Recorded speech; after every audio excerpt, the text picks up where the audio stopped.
आप सभी प्यारे स्टूडेंट का स्वागत है हमारे चैनल अरुण इंग्लिश स्टडी में। देखो स्टूडेंट, यदि आप भी बिल्कुल जीरो से अंग्रेजी पढ़ना, लिखना और बोलना सीखना चाहते हो और आपको इंग्लिश पढ़ना नहीं आ रहा है, तो मैं आपको सिखाऊंगा बिल्कुल जीरो से कि कैसे अंग्रेजी पढ़ते हैं, कैसे उनका हिंदी में प्रोनाउंसिएशन करते हैं, अर्थ निकालते हैं। और इसके साथ साथ इस चैनल पर मैं आपको ये भी बताता हूँ कि कैसे आपको इंग्लिश में नाम लिखना पढ़ना है, कैसे इंग्लिश में लिखे हुए नाम को हिंदी में बनाना है, कैसे इंग्लिश में मैसेज टाइप करना है, क्योंकि यहाँ आपको बिल्कुल जीरो से सिखाया जाता है। तो आज जो आपकी एक क्लास होने वाली है, इसमें मैंने इंग्लिश में एक कहानी ली है और इस कहानी को मैं आपको हिंदी में कैसे अर्थ निकालना है वो तरीका सिखाने वाला हूँ। ठीक है, तो जिनको जिनको इंग्लिश बिल्कुल जीरो से सीखना है, चैनल के साथ ज़रूर जुड़ें और अच्छे से चैनल को सब्सक्राइब कर लें, आकर के प्रैक्टिस किया करें। ठीक है, चलिए देखिए। देखो यहाँ लिखा है कि जीरो से अंग्रेजी सीखने का सबसे आसान तरीका। आइए देखते हैं। यहाँ देखो लिखा हुआ आपका ये ONC, इसको पढ़ते हैं वंस। क्या है? वंस लिखा है। मैंने आपको इंग्लिश का प्रोनाउंसिएशन भी करने वाली बहुत सारी वीडियो आपको बताई हैं, आप उनको अच्छे से देख लीजिएगा, प्लेलिस्ट में पड़ी हुई हैं, जाना अच्छे से प्रैक्टिस कर लें ताकि आपको ये सारी चीज़ें समझ में आएँ। मैंने उनका साथ में अर्थ भी आपको बताया हुआ है। तो यहाँ देखो लिखा हुआ once there was a crow. अब देखो वंस देयर, इसका मतलब होता है एक बार, एक बार। ठीक है, एक बार। वाज, वाज का मतलब होता है था। आ का मतलब होता है आपका एक, आ जहाँ लिखा यानी कि उसका मतलब होता है एक। क्रो, क्रो का मतलब होता है कौवा। अब देखो हमने एक एक यहाँ पे वर्ड की हिंदी लिख दी। अब आपको सेंटेंस बनाना कैसे वो देखिए। यहाँ पे आपने लिखा है कि एक बार था एक कौवा, तो क्या आप ऐसे पढ़ोगे? बिल्कुल नहीं, ऐसे पढ़ो जिसका एक अर्थ निकले। ऐसे पढ़ना कि एक बार एक कौवा था। तो यहाँ पे मैं लिख देता हूँ एक बार एक कौवा था। ठीक है, इतना आपका हो गया। चलिए, आपने यहाँ से यहाँ तक सॉल्व कर दिया। आगे लिखा है ही वाज वेरी थर्स्टी। अब देखो ही का मतलब होता है आपका वह, और ही का मतलब उसने भी होता है। अगर कहीं उसने बैठे तो आप उसने भी यूज़ कर देना, आगे देखोगे। यहाँ देखो वाज, वाज का मतलब होता है था, थी, ये आपको पता है। वेरी, तो वेरी का मतलब आपका होता है बहुत। आगे थर्स्टी, इसका मतलब होता है प्यासा। तो ये आपका लिखा है थर्स्टी, तो इसका अर्थ आपका यहाँ पे प्यासा हो गया। अब देखो आइए हम सेंटेंस बनाते हैं। आपने लिखा है कि वह था बहुत प्यासा, तो ऐसे नहीं पढ़ना है, ऐसे पढ़ो ना कि वह बहुत प्यासा था, ताकि एक अच्छे से सेंटेंस निकले और दूसरों को समझ में भी आए। अगर ऐसे पढ़ते हो कि वह था बहुत प्यासा तो थोड़ा सा अजीब लगता है। तो वह बहुत प्यासा था एक सेंटेंस के रूप में बन गया। तो आप यहाँ पे लिख ले वह बहुत प्यासा था। इतना आपको समझ में आ गया ना। Once there was a crow, he was very thirsty, यानी कि एक बार एक कौवा था, वह बहुत प्यासा था। आगे लिखा है he looked for water everywhere. अब देखो यहाँ पे लिखा है ही, तो ही का मतलब मैंने बताया ना कि वह भी होता है, उसने भी होता है। तो जिसका यूज हो आप कर लेना, जो अच्छे से बैठे। Looked for water. अब देखो लुक्ड फॉर का मतलब होता है तलाश की या फिर तलाश करना। देखो तलाश की या फिर तलाश करना। ठीक है, करना भी आप लिख लो, अगर करना बैठे तो करना पढ़ देना। ठीक है, चलिए। वाटर, वाटर का मतलब होता है पानी। एवरीवेयर का मतलब होता है चारों तरफ। ऐसे बोल दो ना, एवरीवेयर यानी कि चारों तरफ या फिर हर जगह। हर जगह बोल दो, चलो हर जगह अच्छा रहेगा, हर जगह लिख लो। चलिए अब यहाँ पे देखते हैं। लिखा है कि he looked for water everywhere, यानी कि वह तलाश की पानी हर जगह। तो क्या आपको ऐसे पढ़ना है? नहीं पढ़ना है ऐसे। तो आप पढ़ोगे वह हर जगह पानी की तलाश की। तो ऐसे भी नहीं बैठ रहा है, तो ऐसे पढ़ दो ना कि उसने हर जगह पानी की तलाश की। तो यहाँ पे वह की जगह आप उसने कर दो, उसने कर दो, बस हो गया। उसने हर जगह पानी की यहाँ पे लगा दो, पानी की तलाश की, यानी कि जैसे सेंटेंस बैठे वैसे बैठा दो आप। तो यहाँ पे लिख लो वह, उसने सॉरी यार, उसने हर जगह पानी की तलाश की। देखो कहाँ, अगर कहीं पे का की बैठे और उसमें ना टाइप किया रहे ना, तो आप लिख देना, वहाँ पे पढ़ देना, एक अच्छे से सेंटेंस बना लेना, बस ऐसे ही होता है, तलाश की। चलो इतना आपका हो गया। आगे देखते हैं। एट लास्ट ही सा आ पॉट इन आ गार्डन। अब देखो एट लास्ट का मतलब होता है आपका अंत में, अंत में, एट लास्ट अंत में, इतना, ठीक है। ही सा आ व्हाट। अब देखो ही सा लिखा हो तो ही का मतलब आपका होता है वह फिर उसने, तो आप यहाँ पे वह भी लिख लो और उसने भी लिख लो, जो आपका बैठे उसको बैठा देना, ठीक है। चलिए सा का मतलब होता है देखा, सी सा सीन होता है ना, तो इसका मतलब होता है देखा। आ एक, पॉट का मतलब आपका होता है, देखो बर्तन भी बोल सकते हो और आप यहाँ पे घड़ा भी बोल सकते हो, लेकिन कौवे की बात है, कौवे की कहानी आपने सुनी होगी तो उसमें घड़ा यूज हुआ, तो आप घड़ा करिए, ठीक है। तो यहाँ पे आप घड़ा कह लीजिए, और इसका मतलब बर्तन भी होता है, मैंने आपको बता दिया है। इन आ गार्डन, यानी कि इनका मतलब होता है आपका में, ए का मतलब आपको पता, आ का मतलब पता है कि भैया एक होता है, गार्डन का मतलब देखो बगीचा होता है, बगीचा। आपने इतना पहले अच्छे से लिख लिया। अब सेंटेंस कैसे बन रहा है वो देखिए। एट लास्ट ही सा अ पॉट इन अ गार्डन, यानी कि अंत में उसने देखा एक घड़ा में एक बगीचा। तो क्या ऐसे आपको पढ़ना है? बिल्कुल नहीं, ऐसे आप पढ़ो कि अंत में उसने एक बगीचे में एक घड़ा देखा। तो यहाँ पे देखो घड़ा, तो ऐसे लिखो अंत में, अंत में उसने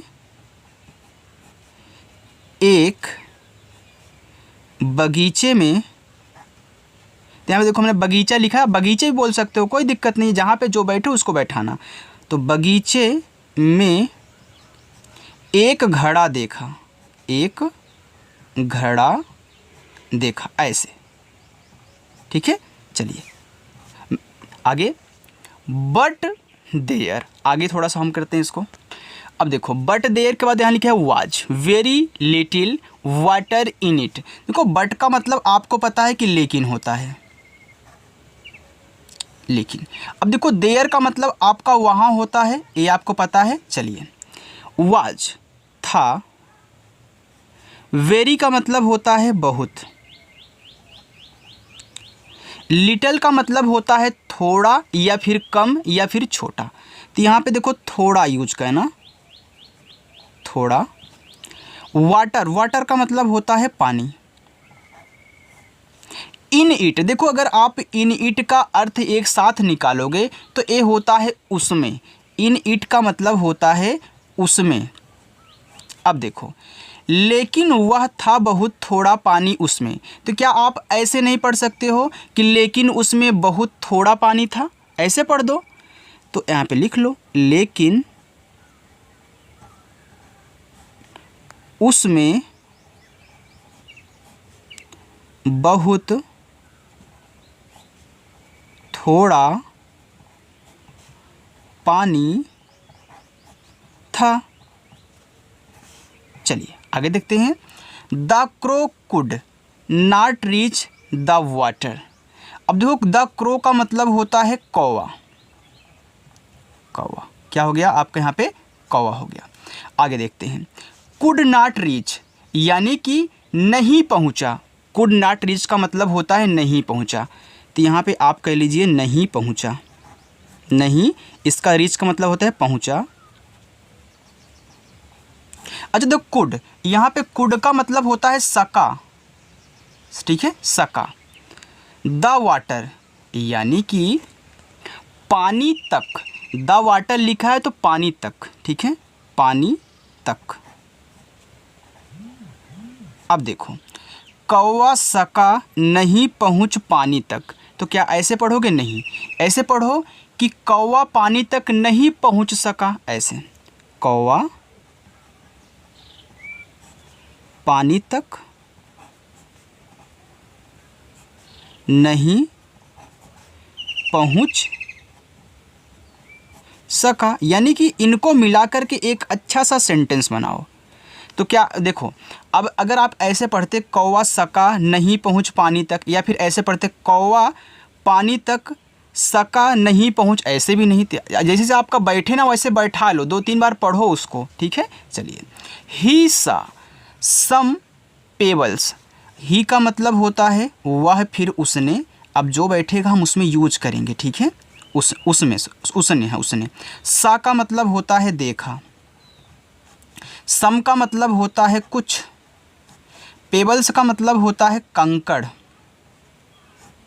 आगे, ऑन द ग्राउंड, यानी कि ग्राउंड पर, यानी कि ज़मीन पर। देखो, ऑन का मतलब होता है आपका पर, ग्राउंड का मतलब क्या होता है? ज़मीन होता है। देखो, मैदान भी होता है, तो यहाँ पे आप ज़मीन बोलिए, द ग्राउंड यानी कि ज़मीन पर, ऑन द ग्राउंड ज़मीन पर, ठीक है।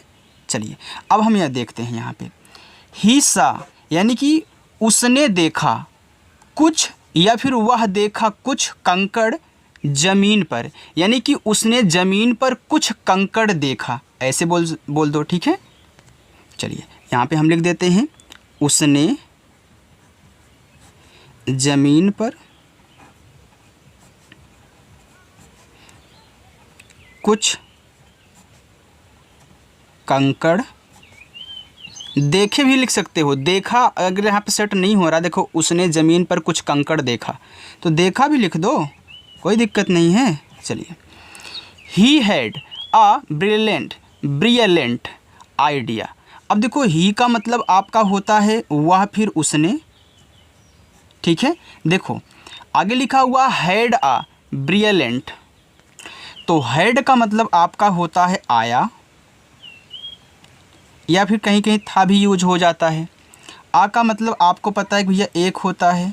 ब्रिलियंट का मतलब आपका होता है अच्छा विचार, आइडिया भी दिया है ना, तो ब्रिलियंट यानी कि ब्रिलियंट आइडिया यानी कि अच्छा विचार, तो यहाँ पे आप लिख दीजिए अच्छा विचार, ठीक है। चलिए, अब यहाँ पे आप सेंटेंस बनाइए, वह आया एक अच्छा विचार। तो क्या वह आया एक अच्छा विचार अच्छा लग रहा है? नहीं। या फिर ऐसे बोल दो, उसने आया एक अच्छा विचार, देखो यह भी नहीं बैठ रहा है। उसे आया एक अच्छा विचार, यानी कि आप ही से उसे भी बोल सकते हैं, ठीक है। उसने भी बोल दो, वह भी बोल दो, उसे भी तो होता है ही से, तो उसे आया एक अच्छा विचार, या फिर उसे एक अच्छा विचार आया, ऐसे भी कर दो।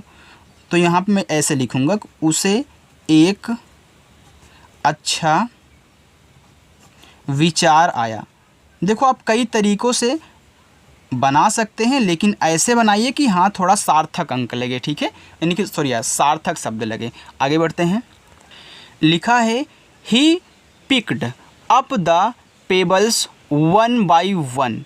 ही का मतलब होता है वह, उसे भी, उसने भी। देखो, आपको कितनी चीज़ें मालूम हो रही हैं, जहाँ पे ए यूज हो, जहाँ पे सेंटेंस के रूप में अच्छे से सेट हो, उसको पढ़ देना, चाहे वह पढ़ना, चाहे उसे पढ़ना, चाहे उसने पढ़ना। पिक्ड अप मतलब होता है उठाया या फिर उठाए, तो यहाँ पे उठाया कर दो।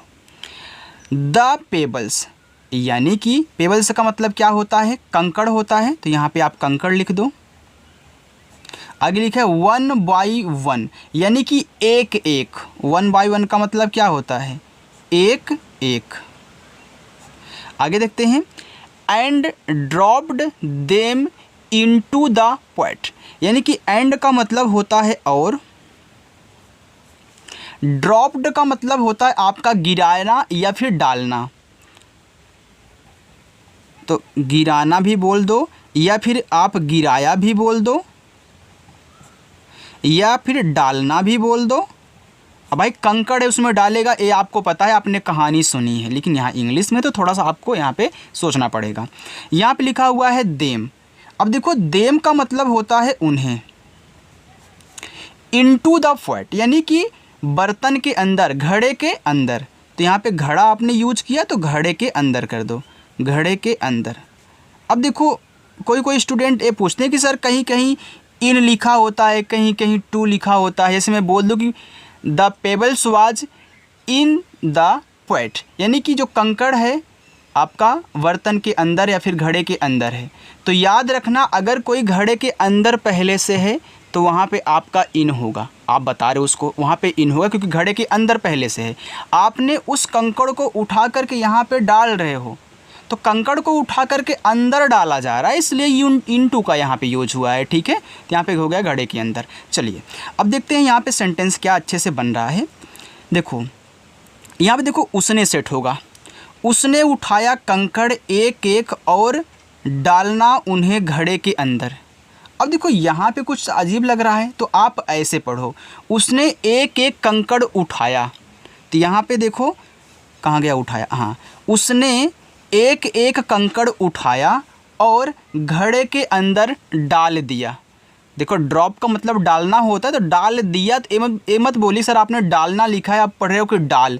भैया डालना को डाल भी तो पढ़ सकते हो। ठीक है, तो उसने एक एक कंकड़ उठाया और उन्हें घड़े के अंदर डाल दिया। तो यहाँ पे लिख लो, मैं यहाँ पे लिख देता हूँ। ठीक है, उसने एक एक कंकड़, ठीक, कंकड़ उठाया और घड़े के अंदर, और उन्हें लिख लो यार, इसका भी तो यूज कर लो, किस लिए दिया है, उन्हें घड़े के अंदर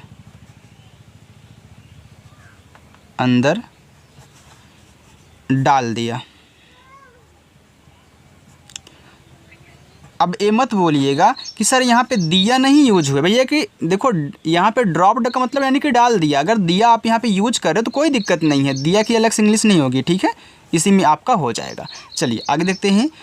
slowly the water level come up, यानी कि इसका मतलब होता है धीरे धीरे। स्लोली का मतलब होता है धीरे धीरे। द वाटर लेवल यानी कि पानी का स्तर। लेवल का मतलब क्या होता है, स्तर होता है। कम अप यानी कि ऊपर आ गया। कम अप का मतलब होता है ऊपर आ गया। तो कम, सॉरी केम अप है, सॉरी यार, अगर यहाँ पे कम अप होता तो ऐसे होता कम। एक केम अप है, ये ऊपर आ गया। ठीक है, गया यूज हो जाएगा, यानी कि आपके यहाँ पे कम, केम कम होता है ना, तो सेकंड फॉर्म यूज हुआ है, तो आपका यहाँ पे हो जाएगा केम।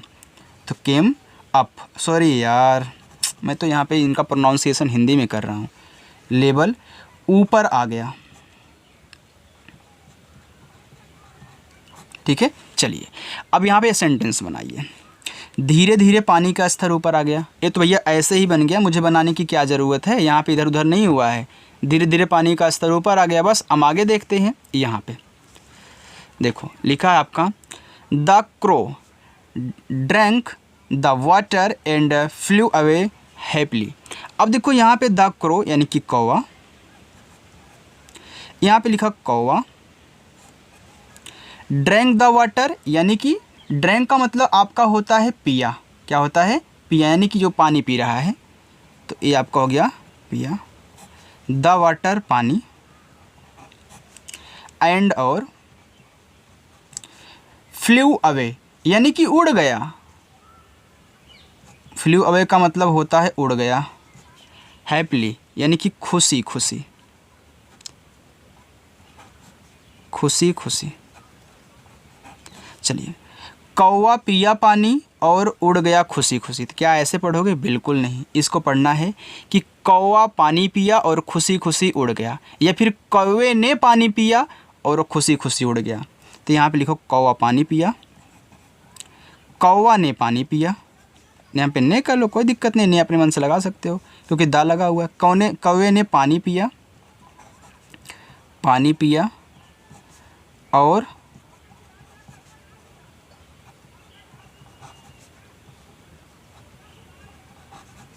खुशी खुशी उड़ गया।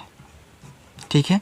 देखो स्टूडेंट, अगर ऐसे ही आप चाहते हो कि आप इंग्लिश अच्छे से पढ़ना लिखना, अपनी इंग्लिश की बुक को पढ़ना, उनका अर्थ निकालना आसानी से सीख जाएं, तो चैनल को सब्सक्राइब कर लीजिएगा। ऐसे ही आपको पढ़ाऊंगा एक एक यहाँ पे वर्ड की हिंदी, फिर उनको कैसे सेंटेंस बनाते हैं। बाकी मैं आपको प्रोनाउंसिएशन करना तो अलग से सिखाता ही हूँ, आ जाया करिए सीखने के लिए। और चैनल को सब्सक्राइब कर लेना, अपने दोस्तों के पास भी इस क्लास को शेयर कर देना, ठीक है। तो चलिए स्टूडेंट, मिलते हैं नेक्स्ट अगली क्लास में, तब तक के लिए बाय।